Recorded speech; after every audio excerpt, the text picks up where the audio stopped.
Covid ಅಕ್ರಮದ ತನಿಖೆಗೆ count down ಶುರುವಾಗಿದೆ. ಸರ್ಕಾರಿ ಅಧಿಕಾರಿಯಿಂದ ಎಫ್ಐಆರ್ ಈಗ ದಾಖಲಾಗಿದೆ. ವೈದ್ಯರು, ಲ್ಯಾಗ್ ಎಕ್ಸ್ಪೋರ್ಟ್ ಕಂಪನಿ ಹಾಗೂ ಜನಪ್ರತಿನಿಧಿಗಳ ಮೇಲೆ ಎಫ್ಐಆರ್ ದಾಖಲಾಗಿದೆ. 5 ವೈದ್ಯರು, ಲ್ಯಾಗ್ ಎಕ್ಸ್ಪೋರ್ಟ್ ಕಂಪನಿ ಹಾಗೂ ಜನಪ್ರತಿನಿಧಿಗಳ ಮೇಲೆ ಎಫ್ಐಆರ್ ದಾಖಲಾಗಿದೆ. ವಿಧಾನಸೌಧ ಠಾಣೆಯಲ್ಲಿ ಎಫ್ಐಆರ್ ದಾಖಲಾಗಿದೆ. ಕೋವಿಡ್ ಸ್ಕ್ಯಾಮ್ ತನಿಖೆಗೆ ಎಸ್ಐಟಿ ರಚನೆ ಆಗುವಂತ ಸಾಧ್ಯತೆ ಕೂಡ ಇದೆ. ಅಂದ್ರೆ ವಿಶೇಷ ತಂಡವನ್ನು ರಚನೆ ಮಾಡುವಂತ ಸಾಧ್ಯತೆ ಇದೆ. ಅಂದಿನ ಸಚಿವರು, ಜನಪ್ರತಿನಿಧಿಗಳ ಎದೆಯಲ್ಲಿ ಢವಢವ ಶುರುವಾಗಿದೆ.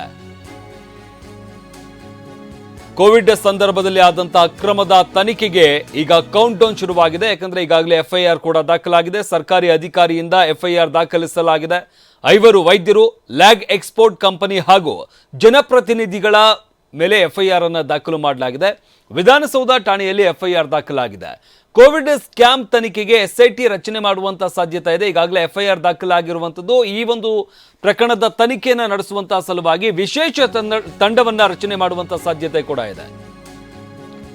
ಇನ್ನು ಕೋವಿಡ್ ಅಕ್ರಮದ ಬಗ್ಗೆ ವಿಧಾನಸೌಧ ಠಾಣೆಯಲ್ಲಿ ಎಫ್ಐಆರ್ ದಾಖಲಾಗಿದೆ. ವೈದ್ಯಕೀಯ ಶಿಕ್ಷಣ ಇಲಾಖೆ ಮುಖ್ಯ ಲೆಕ್ಕಾಧಿಕಾರಿ ದೂರನ್ನು ನೀಡಿದ್ದಾರೆ.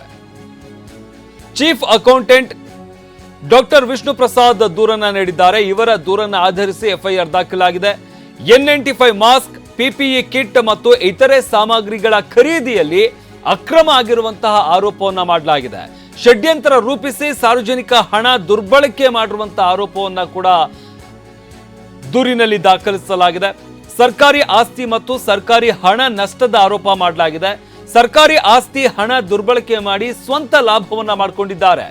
Doctor Girish, doctor Raghu GP, Muniraj lodge export, prudent management solutions ಕೆಲ ಜನಪ್ರತಿನಿಧಿಗಳು, ಸರ್ಕಾರಿ ಅಧಿಕಾರಿಗಳ ವಿರುದ್ಧ ಎಫ್ಐಆರ್ ದಾಖಲಾಗಿದೆ. 100 ಕೋಟಿ ನಷ್ಟ ಮಾಡಿ ಸ್ವಂತ ಲಾಭ ಮಾಡಿಕೊಂಡಿದ್ದಾರೆ. ಲಾಭ ಪಡೆದುಕೊಂಡಿರುವವರ ಬಗ್ಗೆ ದೂರನ್ನು ನೀಡಲಾಗಿದೆ.